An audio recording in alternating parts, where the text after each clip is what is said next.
les membres et les amis du Club des annonceurs. Je m'appelle Kat Bourlongon et je dirige la mission French Tech. C'est assez simple puisque ça vient du président. Il faut que d'ici 2025, on ait 25 licornes. Mais pas à n'importe quel prix, pas au prix de la diversité, pas au prix de la cohésion territoriale et surtout pas au prix de la planète. Donc pour y arriver, ce qu'on appelle la French Tech, en fait, est en quelque sorte bicéphale. C'est-à-dire, on a deux typologies d'équipes. Il y a la partie que je mène, qui est à l'intérieur de l'État. Donc, la mission French Tech fonctionne un tout petit peu comme un QG de toutes les personnes au sein de l'État qui ont envie de vraiment faire bouger les lignes. Quelles sont nos armes ? Dans un premier temps, le financement, que vous connaissez peut-être très bien. Tout passe par BPI France, comme vous avez sans doute vu. 1,3 milliard tous les ans. 4,3 milliards spécifiquement dans le cadre de la crise. 7 milliards de plus dans le cadre du plan relance. Donc, il y a plusieurs produits comme French Tech Accélération qui est du financement plutôt pour les incubateurs, accélérateurs et Startup Studio.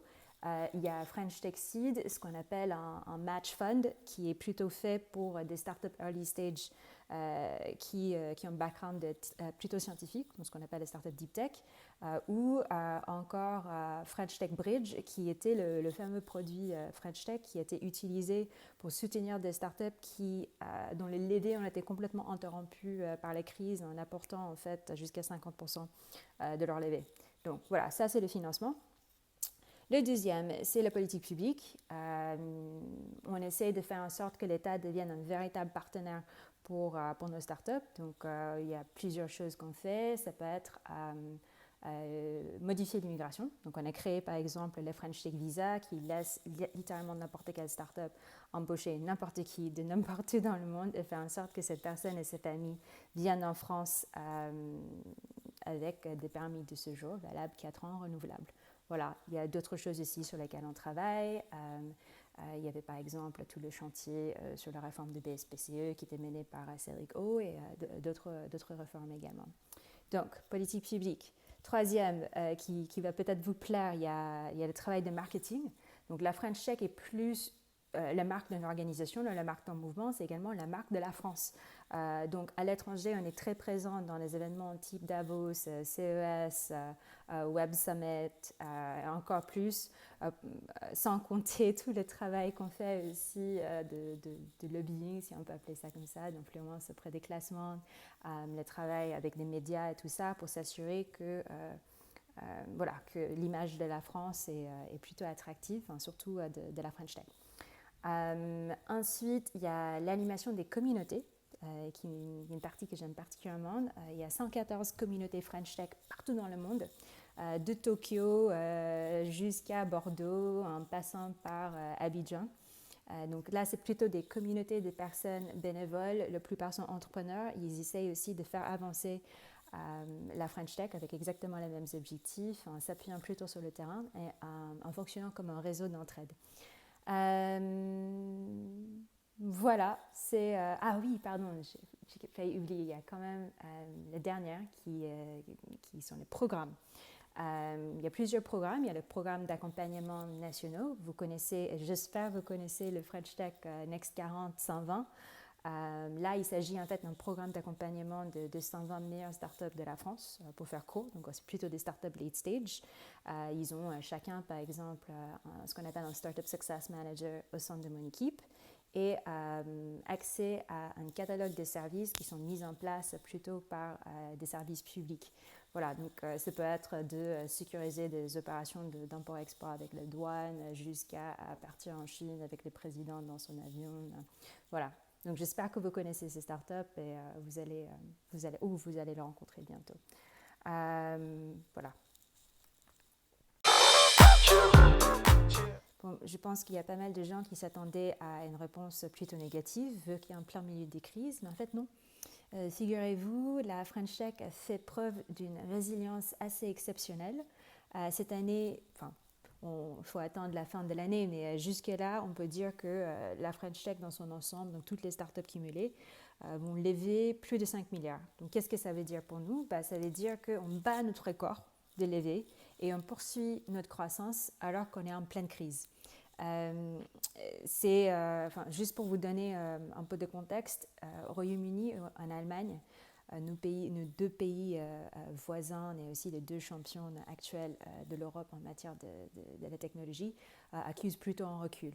Donc, et en plus de ça, on accueille de nouvelles licornes comme Mano Mano, comme Content Square et comme Miracle. L'inclusion, la diversité et l'inclusion à 100%. Vous savez autant que moi que malheureusement la French Tech, l'écosystème tech français est une bulle.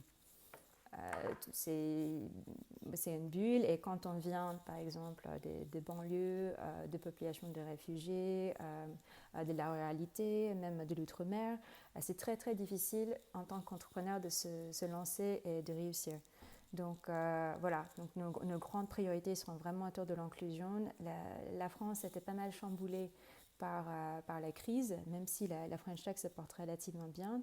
On a vraiment besoin de tout le monde pour reconstruire le pays et on pense qu'une grande partie va passer par l'entrepreneuriat. Donc c'est important pour nous que des entrepreneurs talentueux, peu importe d'où ils viennent, aient toutes leurs chances. Et du coup, c'est pour ça qu'on a lancé d'ailleurs, ça nous donne l'opportunité de pitcher un programme qui s'appelle French Tech Tremplin. French Tech Tremplin est un programme qui, en gros, essaie d'imiter le genre d'avantages qu'un entrepreneur talentueux qui vient d'un milieu plutôt défavorisé aurait pu avoir s'il venait d'un milieu favorisé, c'est-à-dire du financement. C'est de 17 000 en phase prépa à 30 000 en phase incubation, accès à une formation à l'incubateur accélérateur et accès à un mentor et aussi l'ensemble du réseau de la French Tech. Donc voilà, on espère vraiment qu'en injectant ces 200 plus personnes dans l'écosystème dans l'année, on va essayer à changer un tout petit peu la dynamique et la diversité de la French Tech. 70% de nos scale-up sont plutôt B2B.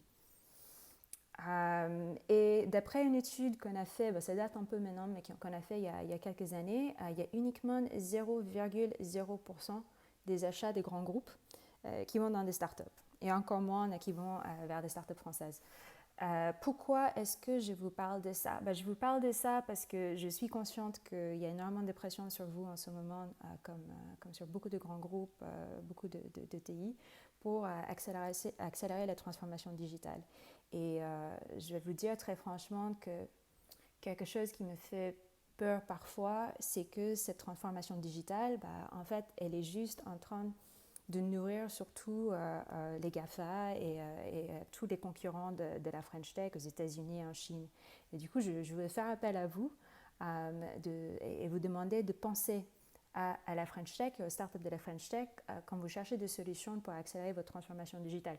Donc, il y en a 3 auxquels j'ai pensé qui font partie tous les 3 du Next 40 120. Content Square, une de nos toutes dernières licornes. Si vous ne le connaissez pas, c'est une plateforme pour optimiser la conversion et l'engagement de vos utilisateurs. Donc, Content Square est devenu une de nos nouvelles licornes suite à la levée de 174 millions. Voilà. Ensuite, A/B Tasty. Donc, je pense que vous voyez un peu ce que la boîte fait en écoutant son nom. C'est une plateforme de A/B testing et de personnalisation fondée par l'incroyable Alix de Sagazan, qui est une femme dont j'admire énormément, qui est une des rares CEO femmes dans le French Tech 120. Et ensuite, la troisième entreprise que je vous recommanderais, c'est Brut. Figurez-vous que Brut, en plus d'être un média qui est assez connu, est également une de nos plus belles startups dans le French Tech 120. Moi, je dirais que le challenge qui compte le plus pour 2021, c'est la création et le soutien de la nouvelle génération de la French Tech. Je m'explique. Là, il y a eu beaucoup de boîtes qui ont fermé à cause de la crise, mais il y a également tellement de nouvelles opportunités qui fait qu'il y aura toute une nouvelle génération d'entreprises qui vont s'écrire, vu qu'il y a eu tellement de changements de mœurs, de marché, de manière de s'étendre à l'international. Et il est mon plus grand souhait que cette nouvelle génération de la French Tech ne ressemble pas forcément exactement comme l'ancienne, que par exemple cette génération vient vraiment de partout sur le territoire, de Saint-Malo jusqu'à la Polynésie française. J'espère aussi que cette génération sera beaucoup plus inclusive. J'espère vraiment voir beaucoup plus de femmes se lancer dans l'entrepreneuriat et beaucoup plus de personnes qui sont issues de milieux tellement éloignés de la tech, notamment de French Tech Tremplin si tout va bien. J'espère aussi que cette génération sera plus soucieuse de la planète et va commencer à adapter des modèles de croissance où ils pensent très rapidement à l'environnement dès le début versus quand ils sont grands et doivent adopter des politiques de RSE. Et je pense surtout que ce soit une génération de futurs champions et que le futur Content Square, Miracle, Insect va venir de la génération qu'on va émerger en 2021. Merci.